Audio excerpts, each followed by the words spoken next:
Sementara itu, sepasang kekasih yang dalam pengaruh alkohol di Kota Blitar menabrak sebuah dam truk yang keluar dari bengkel.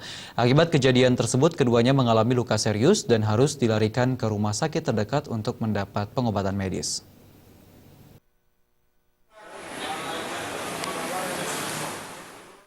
Inilah Ferry, 28 tahun, warga Kecamatan Serengat, Kabupaten Blitar, yang harus mendapatkan perawatan medis di Rumah Sakit Suhada Haji, Kota Blitar.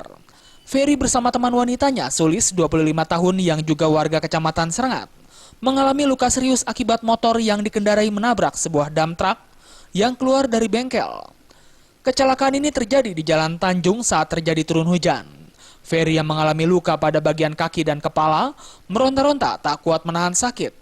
Sementara Sulis harus mendapatkan perawatan intensif di instalasi gawat darurat karena mengalami luka yang serius di kaki, kepala, dan dada.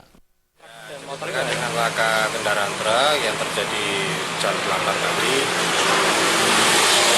jadi truk ini berjalan keluar dari gang dengan cara apret.